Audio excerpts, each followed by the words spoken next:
Hi, it's Rachel from Red Ant Fashions. So, I am back in Tucson. Feels a little strange. I took the last couple days off. I got home like late Monday night, I think. Which took me a little bit longer than normal because I actually stopped halfway and like rested and took a nap. I was just so exhausted. And I think my head hurt. So, it took me a little longer to get home. And then I just took the last couple days off. To kind of just process and feel and do whatever it is that I needed to do. It was interesting because I felt so many different things and I literally did fall apart and I cried. And Monday I cried, you know, most of the way home. And then Tuesday I literally took the day off just so that I could just cry, feel what I needed to feel and like go. And it was just kind of interesting because I got kind of bombarded with people that wanted to know what was going on and how are you feeling. And I'm not used to talking to people. I'll just be honest. Beyond like a therapist, like I'm not used to talking to people anymore. I used to talk all the time to people about what was going on with me, but I've spent so much time alone this last decade that there's very few people that I actually share what's really going on inside my head. Most of the time, especially if I'm upset, if I'm like really upset and I'm processing and I'm digesting what's just happened and there's a lot of tears and crying and there's just all sorts of stuff pouring out, because what happens is all sorts of stuff starts bubbling up. So there's like the initial of what's really going on and what's happening and what triggered it, what event triggered it, and then you have a bunch of other garbage that bubbles up and kind of just, it all collaborates, turns into that. So all sorts of shit comes up, and then being how I am, I want to unravel it. I want to unravel it, and I want to find where that string ends and what it's connected to, because I want to know what that pattern is so that I can correct it. Where's that link? Where is it broken? Where can I fix it? Because it's never actually just the little events that triggered whatever's going on with you. And obviously, you know, there was certain things that really upset me, and for very specific reasons they had upset me and hurt my feelings, absolutely. But at the same time, there's definitely always an undercurrent with anything. There's always an undercurrent. There's always all of these ripples that create waves. And so I always, you know, why does it affect me the way that it does? Why did that hurt my feelings so badly? You know, obviously, you know, A plus B equals C, but then there's this undercurrent of stuff as well. And so I always want to know what it is. So I allow myself that space to fall apart or do whatever it is I need to do. But I didn't really have that space because everyone, I'm not used to having to share that with other people. I'm used to doing that by myself, and then I pick myself back up and put myself back together, and then, you know, I'm ready to go back outside into the world and let people back into my life. So it was a little bit strange because my natural reaction was very defensive. I felt very, very guarded, and there was a lot of snapping, and I kind of let go a little bit, and I kind of decompressed, and I started to feel better. And then yesterday morning I felt really, really good because I felt like I had kind of let go and decompressed. And then it was just like my phone got like bombarded. Oh my God, it was just ridiculous. My phone literally crashed yesterday morning around like 9:30 in the morning. It literally crashed because there were so many text messages coming from so many different people all at the same time. And whether it was them wanting to put me in my place or tell me from their perspective what they were feeling or whatever it was, or I even got one person, their phone kept, I guess their phone was glitching.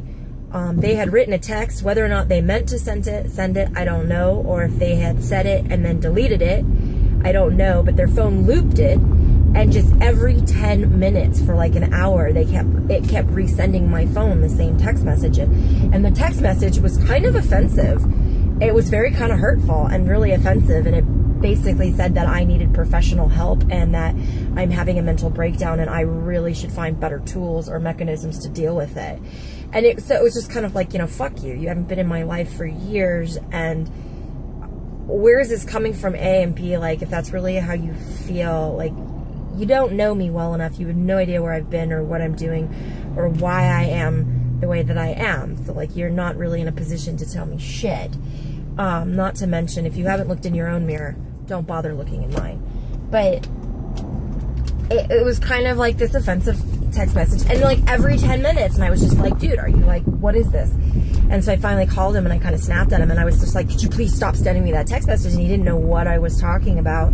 So again, I don't know if that was intentional and he thought it was funny, or if his phone glitched, like he had sent the text message, or if he had like written the text message and then realized he didn't want to send it and deleted it. Regardless, his phone felt the need to send it every 10 minutes for over an hour. And it just totally flipped me out. Because at the same time, I was getting bombarded with like 50,000 other people. Plus, I got a marriage proposal yesterday on top of everything else, which was just really fucking irritating. I get a lot of these kind of marriage proposals, and they're not real. And it's that whole dramatic, I don't know what to do, and they freak out, and they don't want you, but they don't want to let go of you. And they feel that they're losing you, and so the natural response is, maybe we should just get married. And it's just like, to me, it's insulting. You have my, it's a last attempt to try to reel you back in and get your attention. And so it was just like all these different people all at once coming at me with, you know, where they were coming from, or how they felt I was being, and it was just too much. And I literally just like flipped out, and I think I ripped everyone an asshole yesterday. It was just like, I couldn't take it anymore. And I melted down, I did. And I wouldn't even say I melted down, because it was just like I lashed out is what it was. Because I didn't really cry. I was angry and I was pissed. And I know it comes from a place of being hurt, but I was pissed. I was just done. It was just like, you know, the little Scorpio tail came out, and as well as my venom, and I literally just tore heads off. And I'm not saying that that was the right way to handle it, and you know, I'm accountable for that. Absolutely. I snapped, and I did say some really fucking nasty things yesterday. And I said some things that I think I'm not very proud of, and what's weird is I meant them. And I don't know necessarily that I would take them back, because I really did mean them. I just think that there would have been a more constructive way to say it, and it didn't come out that way. And I think part of it was that some of the people that came at me yesterday that wanted to work things out with me, I wasn't ready to work things out. I hadn't reached out to them. I hadn't said anything. There was a reason there was silence there. I was still processing and trying to like find a place where I could collectively find my thoughts and my words so that I could say something more constructively. And it was just like all at once, and what they got was venom. So it was like, I said what I needed to say, but I said it in the most harshest, most critical way humanly possible. And that probably wasn't very nice of me. But I don't know. It was definitely, it is what it is. I mean, you know, I'm human too. I do make mistakes, and there's only so much of being pushed and pulled in different directions I can handle before I break. But there was a lot more going on, I think, than people realize. It wasn't just an isolated incident. It wasn't just one person trying to like yank on my arm to get my attention to figure things out. I was being pulled in a lot of different directions, and there were just so many things all at once. And at the same time, there was, like I said, this undercurrent and this ripple that was taking place that I was trying to unravel and figure out where it led to. And I did, actually, yesterday after, it was like early evening, I kind of did figure it out. And it was really interesting because it put things in a lot more clearer perspective for myself.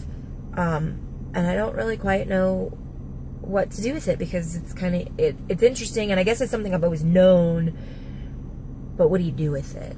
Anyways, I'm gonna head into the gym right now to go sweat and kind of clear my head. I will get back to you guys later. Okay, bye.